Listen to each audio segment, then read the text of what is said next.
Assalamualaikum warahmatullahi wabarakatuh. Saya akan mempresentasikan guna memenuhi tugas akuntansi biaya 2, dosen pembimbing Ibu Charlie Marlinda, SE, MAK, AKCA. Sebelumnya, perkenalkan saya Nandini dengan NIM 19622019, akuntansi pagi 1 semester 4. Pembahasan yang akan saya bahas yaitu tentang quality cost. Adapun agenda pembahasan, yang pertama, pengertian biaya kualitas. Yang kedua, apa sih biaya akibat kualitas yang buruk atau cost of poor quality. Yang ketiga, komponen biaya kualitas beserta contohnya. Yang keempat, perilaku biaya kualitas. Yang kelima, strategi pengurangan biaya kualitas. Yang keenam, kesimpulan. Pembahasan yang pertama yaitu pengertian biaya kualitas. Biaya kualitas adalah semua biaya yang muncul untuk bisa menangani suatu masalah kualitas barang. Umumnya, biaya kualitas ini pun ditangani oleh manajemen kualitas lewat sistem informasi manufaktur. Selain itu, pengukuran kualitas produk yang ada di dalam perusahaan juga umumnya terbagi menjadi 3 komponen, yakni biaya pencegahan, biaya penilaian, dan juga biaya kegagalan. Dalam hal kegagalan ini juga umumnya akan terbagi menjadi 2 jenis, yaitu kegagalan internal dan kegagalan eksternal. Artinya, perbaikan pada biaya ini diharapkan mampu membuat dan mengirim produk dengan baik dan pelanggan menjadi lebih puas. Pembahasan yang kedua yaitu apa sih biaya akibat kualitas yang buruk atau cost of poor quality. Kenapa ada biaya yang harus muncul karena adanya kualitas produk yang buruk? Tidak lain karena produk yang dibuat tidak mampu memenuhi standar kualitas pelanggan. Biaya seperti ini juga sering disebut sebagai cost of poor quality atau COPQ.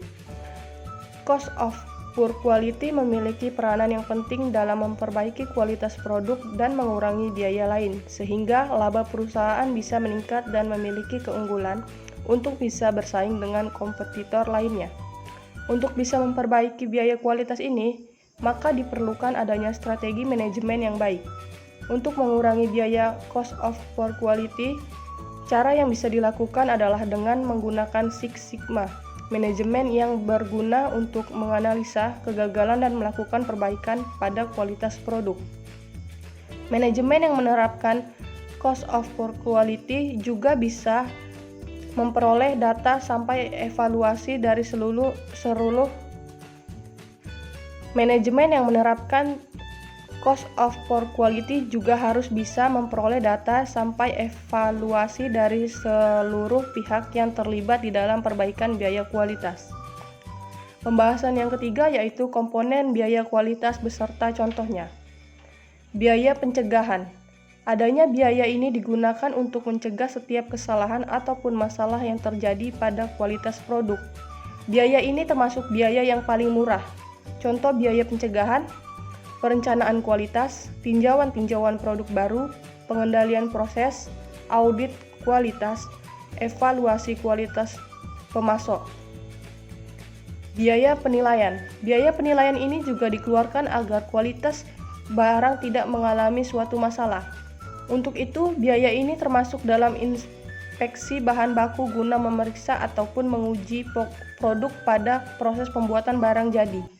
Contoh biaya penilaian: inspeksi dan pengujian kedatangan material, inspeksi dan pengujian produk dalam proses, inspeksi dan pengujian produk akhir, audit kualitas produk, pemeliharaan akurasi peralatan pengujian, dan evaluasi stok.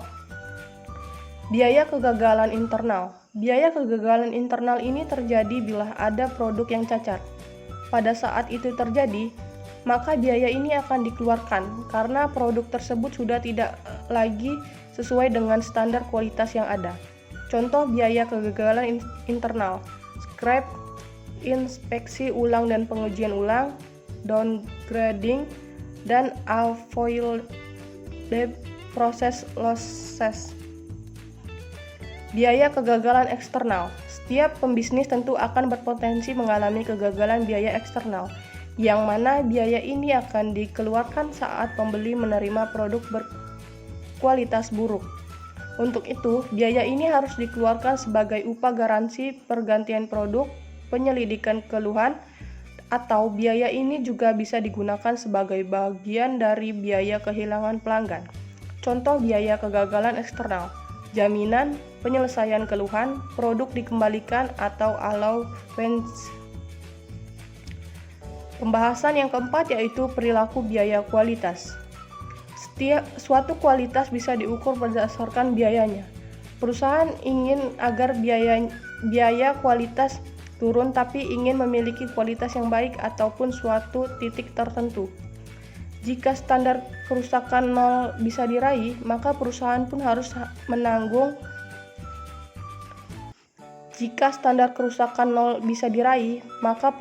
harus menanggung biaya pencegahan dan penilaian. Suatu perusahaan yang memiliki program pengolahan kualitas yang baik, biasanya biaya kualitasnya tidak melebihi 2,5% penjualan. Setiap perusahaan akan bisa menyusun anggar guna menunjukkan besaran standar kualitas pada setiap kelompok secara individu, sehingga biaya total kualitas yang sudah dianggarkan bisa tidak lebih dari 2,5% penjualan. Agar standar ini bisa diraih, maka perusahaan harus bisa melakukan identifikasi perilaku pada setiap elemen biaya kualitas secara individu. Pembahasan yang kelima yaitu strategi pengurangan biaya kualitas. 1. Lakukan serangan langsung terhadap biaya-biaya kegagalan hingga mencapai titik nol. 2. Lakukan investasi dalam aktivitas-aktivitas pencegahan yang benar untuk membawa perbaikan. 3. Kurangi biaya penilaian sesuai dengan hasil yang dicapai. 4. Lakukan evaluasi secara berkelanjutan. 5. Secara tidak langsung lakukan usaha-usaha pencegahan untuk mendapatkan keuntungan dari perbaikan selanjutnya. Strategi-strategi tersebut memudahkan perusahaan dalam mengatasi masalah biaya kualitas. Dengan demikian, efektivitas atau efisien dalam program perbaikan kualitas akan tercapai. Pembahasan yang keenam yaitu kesimpulan. Bisa kita simpulkan bahwa biaya kualitas adalah semua biaya yang muncul untuk bisa menangani suatu masalah kualitas barang. Umumnya, biaya kualitas ini pun ditangani oleh manajemen kualitas lewat sistem informasi manufaktur.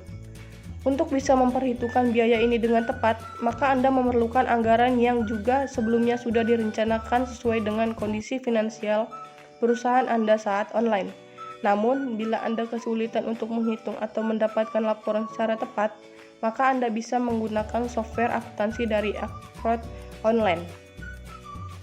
Baiklah, itu saja penjelasan dari saya. Terlebih dan terkurang saya mohon maaf. Semoga bermanfaat buat kita semua. Assalamualaikum warahmatullahi wabarakatuh.